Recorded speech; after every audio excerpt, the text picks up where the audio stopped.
Aunque la esclavitud no se abolió por completo en España y en sus territorios de ultramar hasta casi finales del siglo XIX, el debate sobre esta cuestión venía de muy atrás, y especialmente con la llegada de la Ilustración, nuevas ideas y planteamientos políticos y filosóficos influyeron para que la esclavitud, que hasta ese momento había sido considerada como algo totalmente aceptable, pues empezara a cuestionarse. También desde la literatura y en concreto desde el teatro, hubo autores y autoras que reflejaron en sus obras este debate antiesclavista.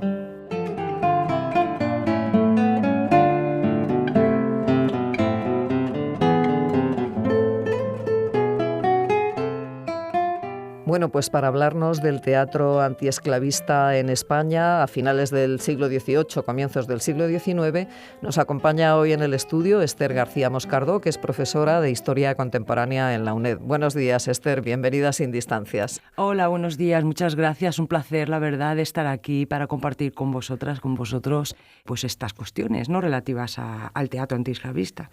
Bueno, pues para empezar yo creo que deberías de explicarnos qué es el teatro antiesclavista y sobre todo cuándo surge. Es un teatro que se desarrolla en el marco de un nuevo tipo de literatura que surge en las últimas décadas del siglo XVIII. Es una literatura vinculada al auge de la cultura de la sensibilidad ilustrada y al humanitarismo, ¿no?, a una actitud humanitarista que se vincula con esta cultura. Y esta literatura, con otros materiales, participa en un proceso más amplio de problematización de la esclavitud, que es un proceso largo porque los discursos contrarios a la esclavitud tenían una larga tradición ya a la altura de finales del siglo XVIII, pero este momento, finales del siglo XVIII, supone un punto de inflexión en ese proceso. Para que se entienda un poco este punto de inflexión, en qué consiste, hay que mirar precisamente a esa cultura de la sensibilidad que he aludido ahora mismo, que es una cultura emocional, que es característica de la Ilustración y que avanza desde mediados del siglo XVIII en el mundo occidental, podríamos decir, en Europa y el mundo occidental, y que además se entiende como una propuesta ética, pero también estética, novedosa y moderna, ¿no?, en ese momento. Es una cultura que pone en valor los afectos razonables, la valoración del sentimiento guiado por la razón como material que construye el vínculo social, ¿no?, la vida en común, a partir de la consideración de la sensibilidad como la capacidad moral humana de experimentar emociones por simpatía, ¿no?, de sentir la desgracia de los otros. Se vincula a la filantropía, a la beneficencia, al placer de hacer el bien también. Es una cultura que tiene un sesgo elitista y de género también, pero que funciona entre las élites ilustradas, y en este marco crece, por ejemplo, una percepción muy negativa de la crueldad, ¿no?, por ejemplo, para que se entienda. En este contexto cultural, la esclavitud plantea un problema moral candente, ¿no? ¿Cómo se encaja el esclavismo y todo lo que conlleva en este marco, ¿no?, de la sensibilidad humanitarista?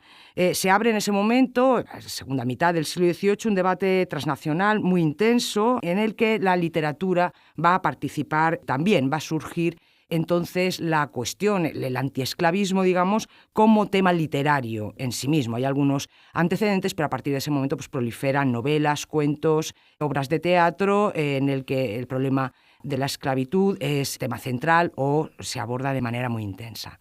Bueno, ¿y qué es lo que podemos encontrarnos en este tipo de obras? ¿Qué es lo que las hace novedosas? Yo destacaría sobre todo dos aspectos. En primer lugar, una cuestión que parece obvia, pero a lo mejor no lo es tanto, y es que son obras que plantean la esclavitud como un problema, lo plantean como una cuestión conflictiva, ¿no? Es un poco la lógica que hay detrás. En realidad lo que encontramos en este tipo de obras es una recreación ficcional, una dramatización de debates intelectuales que son muy intensos en ese momento, ¿no?, y representan de manera conflictiva los argumentos contrapuestos, ¿no?, que se encuentran en otros ámbitos, la filosofía.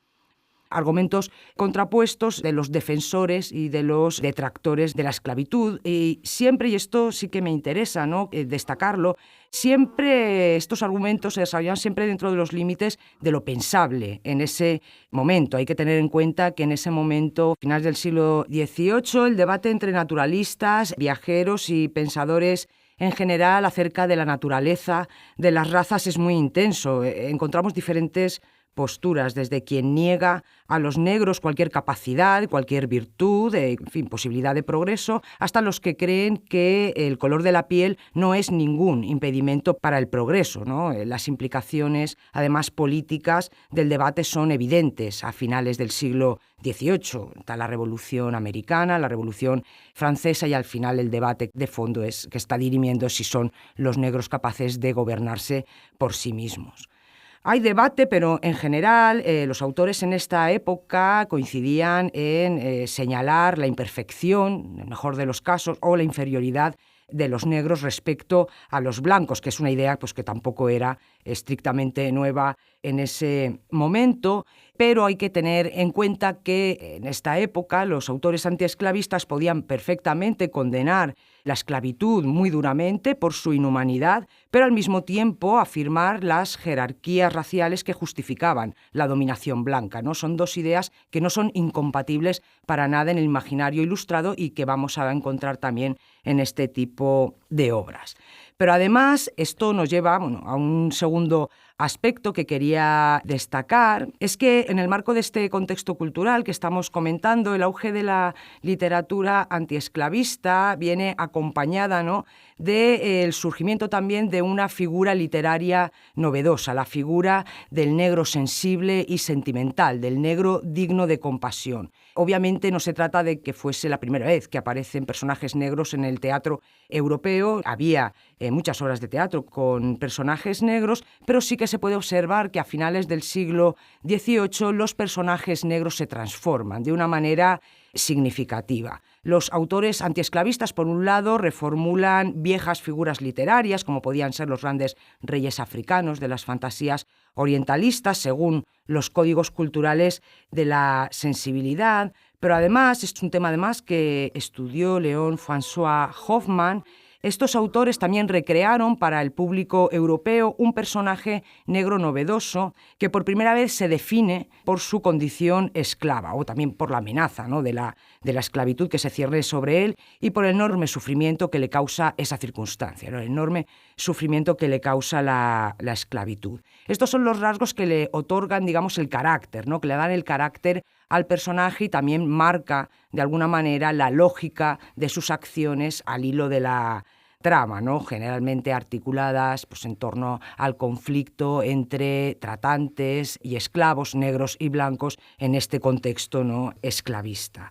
Nace de esta manera, en esta época, la figura del negro sentimental, ¿no?, como le llamaba Hoffmann, que es una propuesta político-cultural muy interesante, porque viene a sumar, digamos, una imagen más al repertorio que ya existía y que ya circulaba en diferentes materiales sobre la alteridad negra, ¿no?, el negro cómico, el negro brutal también, que suscitan desprecio o bien odio. Pues a estas imágenes se suma esta imagen del negro sentimental, que es una imagen benévola, no deja de ser también una imagen estereotipada, ¿no?, que considera pues esto, el negro como un ser digno de compasión cuya experiencia vital pues prácticamente se reduce a la esclavitud. Además, hay que decir que en esta misma operación los autores antiesclavistas también construyen su propia imagen como europeos blancos y sensibles, ¿no?, que implica también formas de sentir y modelos de acción que se reclaman humanitaristas.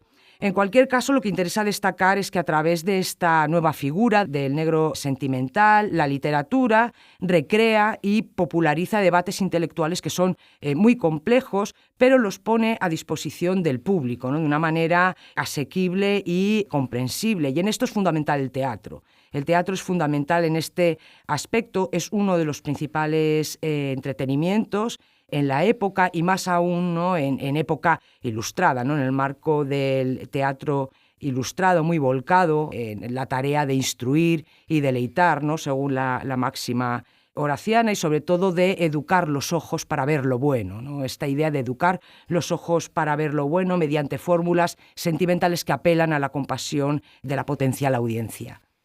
Bueno, Esther, hasta ahora nos has hablado del mundo occidental en general, pero ¿los autores españoles también participaron de este fenómeno? Sí, y es curioso porque tradicionalmente los estudiosos que se han dedicado a analizar los movimientos abolicionistas en el Atlántico han tendido a considerar que en España ha habido una ausencia, digamos, de sentimiento antiesclavista en esta época, entre finales del siglo XVIII y principios del siglo XIX. Esto, bueno, parecía confirmarlo pues el hecho de que en España tarda bastante, ¿no?, en cristalizar un movimiento abolicionista organizado. Fue bastante tardía en comparación con otros países, pues la sociedad abolicionista española no se fundó hasta 1864, es un momento muy avanzado en comparación con otros países, pero precisamente la presencia de literatura de temática antiesclavista en España desde los últimos años del siglo XVIII cuestiona esta visión y además inserta el caso español en los debates transnacionales y también transatlánticos del momento.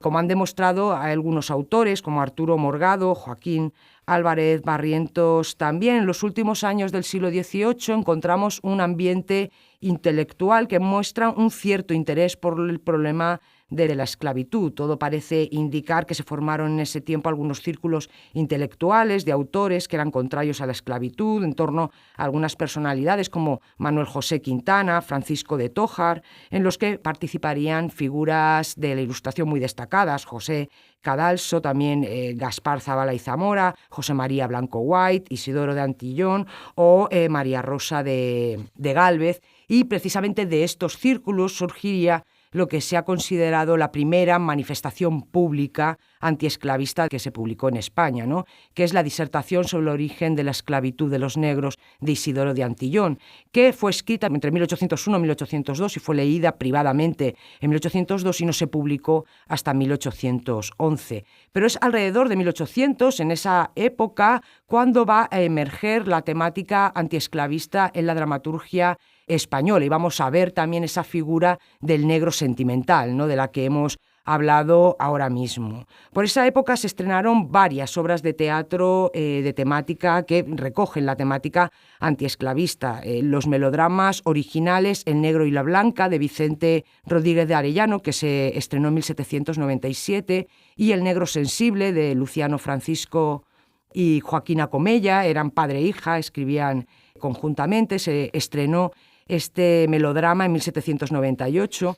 El drama Sélico y Berisa se estrena en 1799. Es una adaptación teatral por Zavala y Zamora de un cuento moral de Jean-Pierre Claris de Florian. El drama Pablo y Virginia se estrena en 1800. Es todo por los mismos años. Es también una adaptación teatral de la famosa novela de Saint-Pierre. Esta adaptación la había hecho Edmond de Favier y la traduce al castellano para su puesta en escena Juan Francisco Pastor. Y digamos, en este goteo de obras de teatro trae también pues la tragedia original Cinda, que publica María Rosa de Gálvez en 1804, una dramaturga extraordinariamente importante en aquel momento. La publica en 1804 y la estrena presumiblemente en 1806. Digo presumiblemente porque la primera representación que he encontrado es en 1806. No sé si habrá alguna antes, pero la primera vez que encuentro referencias se estrena en Valencia en 1806. Bueno, como ocurrió en otros países europeos, se trata tanto de obras originales como traducidas, lo que ya da cuenta pues de la circulación de temas y de personajes y de la dimensión transnacional de este debate. Pero en todas ellas encontramos personajes negros que claman contra la esclavitud tirana y bárbara, ya sean esclavos, como es el caso del negro esclavo Zabi en Pablo y Virginia, o de Catul, que es el protagonista de El negro sensible. Ellos son esclavos que claman, ¿no?, contra esa tiranía. Pero también encontramos otros personajes como reyes en esa operación que comentaba antes, ¿no?, de redefinición de viejas figuras según los códigos, ¿no?, nuevos de la sensibilidad. Es el caso de Gondar, que es rey de Benín en El negro y la blanca, o Cinda, que es la reina del Congo en la tragedia que lleva su nombre. No son todo perfiles muy distintos, pero todos ellos, todos estos personajes vehiculan un mensaje de condena a la esclavitud tirana, inhumana y contraria a la naturaleza. Es curioso en este sentido el caso de Gondar, ¿no? Gondar, que es el rey de Benín, es el personaje protagonista de la obra y es él quien pronuncia ese alegato contra la esclavitud en vez de su cautiva, Clarisa. Es la cautiva, pero es una mujer europea, blanca, holandesa, que está cautiva, ¿no?, en estas fantasías, ¿no?, de cautivos en el Mediterráneo y en África y tal, y es el rey el que pronuncia el alegato no antiesclavista, ¿no? No deja de ser curioso que es el personaje negro el que vehicula este tipo de discurso.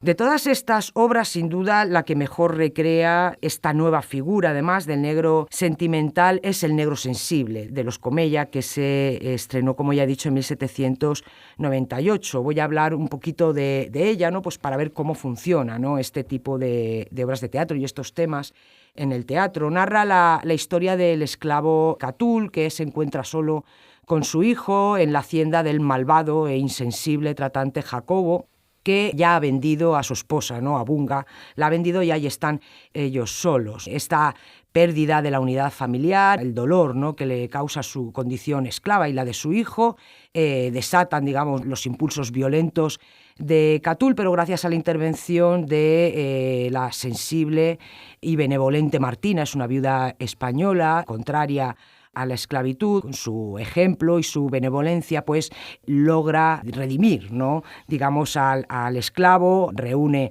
a la familia y además los compra para darles la libertad, aunque la familia decide quedarse al servicio de Martina como criados, no quieren emanciparse, ¿no?, de esa influencia benevolente.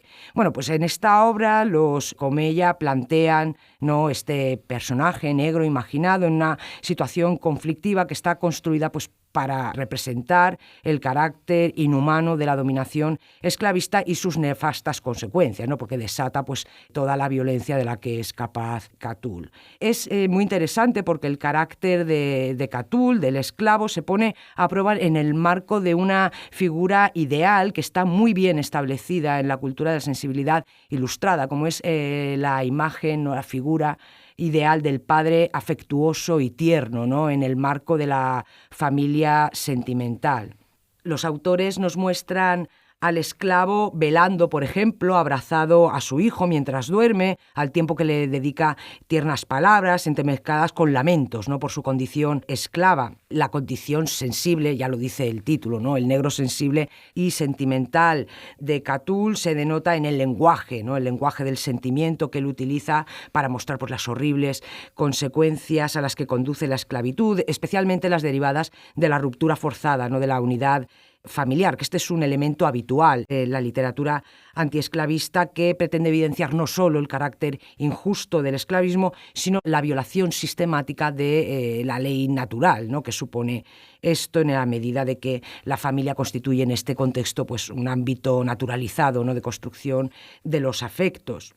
Y además, pues las historias de desgracia familiar propician situaciones de alta apelación emocional. Es un recurso habitual en los géneros sentimentales para despertar la compasión de la audiencia. No solo se denota la sensibilidad de Catul en sus palabras, sino también en gestos y en procesos fisiológicos que de alguna manera denotan, ¿no?, los impulsos del corazón sentimental. Llora abundantes lágrimas, se sonroja, lo dice, ¿no?, me sonrojo, se desmaya, ¿no?, en un cierto momento de gran tensión en el que piensa que ha perdido también a su hijo, ¿no? Son todos estos mecanismos, ¿no?, que construyen ese carácter sentimental, ese carácter sensible de Catul, que en el fondo es lo que hace que sea redimible, aunque se necesita la intervención de la europea Martina, ¿no?, que procure, ¿no?, que guíe al esclavo, que tiene buenos sentimientos de manera natural, pero bueno, debe guiarlo, ¿no?, en su camino de redención. Hay que decir que en todo esto la solución que proponen los Comella finalmente al problema de la esclavitud, porque al final lo que están es problematizando la esclavitud, se centra más bien en la defensa de una forma de dominación benevolente, legitimada pues en estas formas, digamos, afectivas, ¿no?, de ejercicio de la autoridad en el marco de la sensibilidad, ¿no?, frente a la crueldad de Jacobo, la que consigue buenos efectos, digamos, la benevolencia de Martina. Es, como digo, una solución que se legitima, nuevas maneras de pensar la autoridad en el marco de la sensibilidad, pero que en realidad no busca pues ni alterar efectivamente las relaciones de poder ni tampoco las jerarquías raciales ya existentes.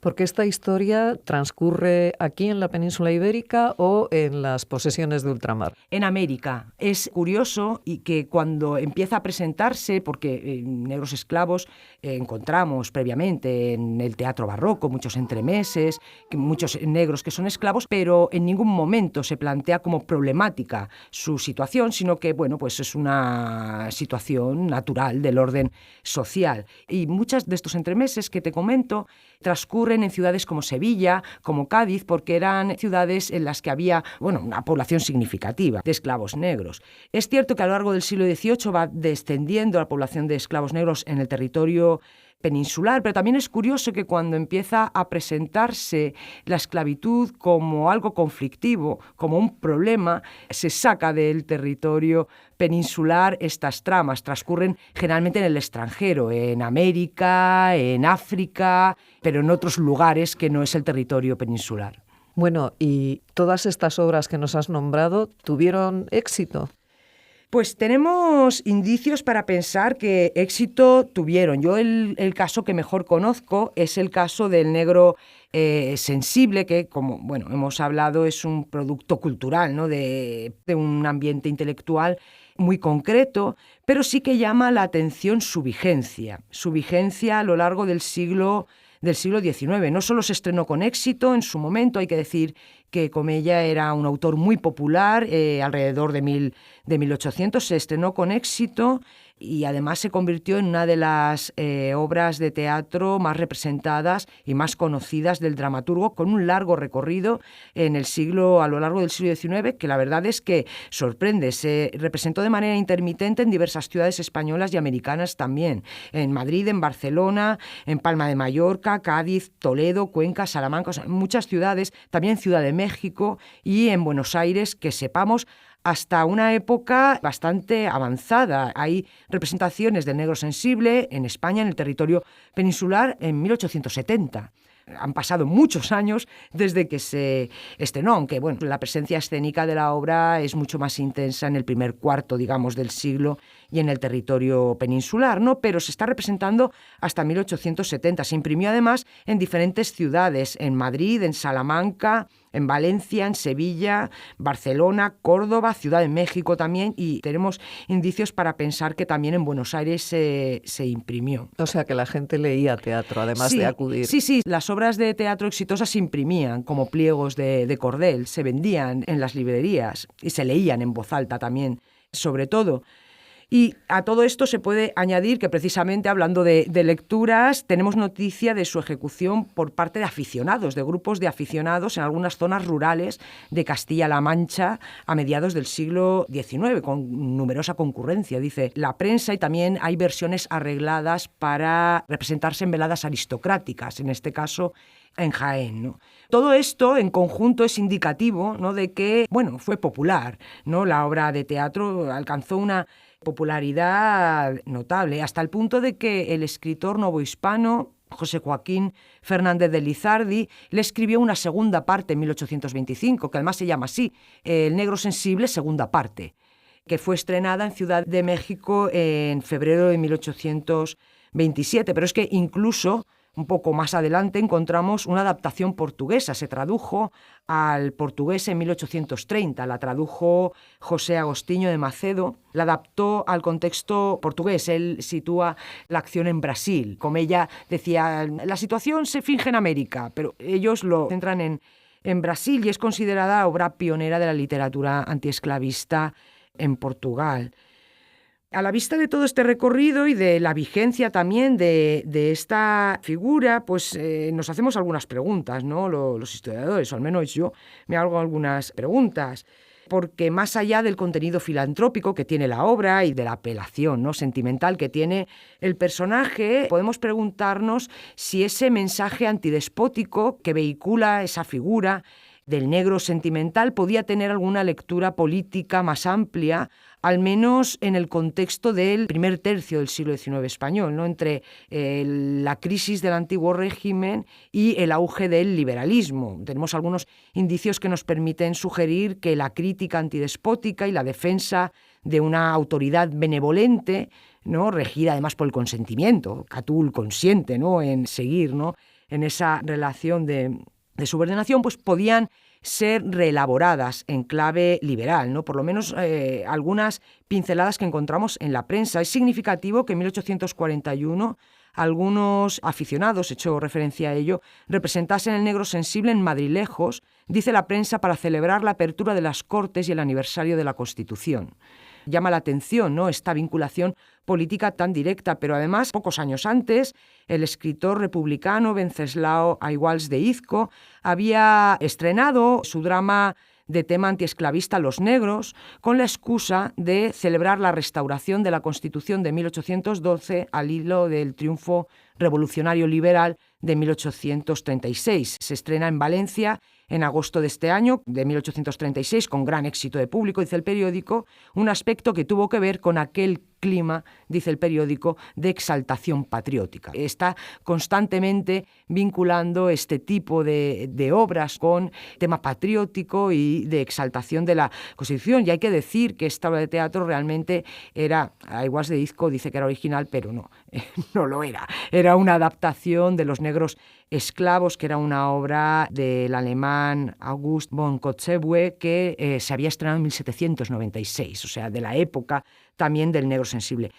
Son todo indicios, pero bueno, abre también una perspectiva, ¿no?, para avanzar, una perspectiva pues bastante interesante para profundizar en el estudio de estas figuras, de este tipo de obras de teatro y de estas figuras literarias como herramienta, ¿no?, político-cultural, ¿no?, como proponía Hoffmann, o al menos para el primer tercio del siglo XIX español, yo creo que funcionaría, ¿no?, abordar pues cómo se reelaboran estas figuras y cómo se debaten en el contexto liberal a partir de unas figuras que son típicamente ilustradas.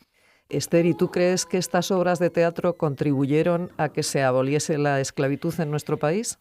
Es difícil saberlo, pero sí que es verdad que, como he dicho, no tienen, en general, no pretenden alterar unas jerarquías que sí que se presentan como bien establecidas, ¿no? Las jerarquías raciales. Una de las virtudes, que se entienda, de la literatura es que presenta de manera naturalizada construcciones sociales que de naturales no tienen nada, como puede ser la raza, ¿no? Estas jerarquías raciales que se presentan como perfectamente establecidas. No hay una intención de romper, ¿no?, esas jerarquías, pero sí que plantean temas, se reflexiona en torno a la libertad, qué es la libertad, qué es la igualdad, ¿no?, al hilo de este debate en torno a la esclavitud, ¿no? Estas obras, los autores reflexionan pues eso, sobre qué es la libertad, las condiciones de la igualdad, qué se puede considerar un poder bien ejercido o mal ejercido. Se reflexiona sobre todos estos temas, ¿no? Y esto tiene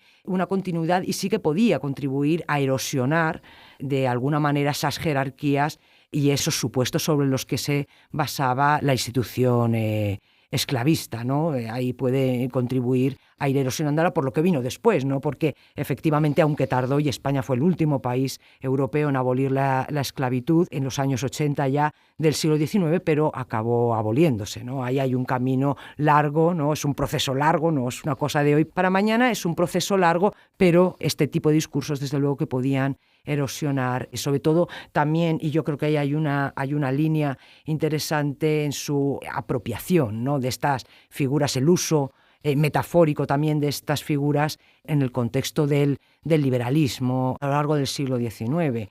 Es curioso que antes no lo he dicho, pero ahora que nombro los usos metafóricos de la esclavitud, también se utiliza el esclavo para denotar la falta de libertades políticas, se utiliza en el liberalismo habitualmente, pero también se ha relacionado esta literatura antiesclavista con las autoras femeninas, con las mujeres. Hay muchas mujeres que cultivan la literatura antiesclavista y se ha propuesto que de alguna manera era una herramienta para reflexionar sobre su propia condición. La primera obra antiesclavista, es un antecedente, digamos, temprano que se suele invocar, ¿no? Es Oronoco, el esclavo real de Afra Ben, que es de finales del siglo XVII, 1688, es una escritora, y después hay muchas escritoras que se dedican a prestan atención a la cuestión antiesclavista y la abordan en sus obras. En España, María Rosa de Gálvez, pero también Gertrudis Gómez de Avellaneda, que escribe Sab en 1841, Faustina Sáez de Melgar también escribe La cadena rota en los años 60, 70 del siglo XIX. No sé exactamente la fecha, pero es más avanzado el siglo XIX. Pero otras autoras, Olympe de Gouges en Francia, que es una escritora señalada, ¿no?, en la defensa de los derechos de las mujeres, Madame de Staël, también en Francia, todas ellas cultivan este tipo de literatura, y se ha señalado, ¿no?, precisamente pues que muchas escritoras utilizan, ¿no?, o se acercan a la literatura esclavista también como una manera, ¿no?, de reflexionar sobre su propia condición subordinada femenina. Bueno, pues un tema que da bastante de sí, por lo que nos cuentas. Esther García Moscardó, profesora de Historia Contemporánea en la UNED, muchísimas gracias por habernos acompañado esta mañana en Sin Distancias. Muchas gracias a vosotras, ha sido un placer, además, ha sido muy agradable.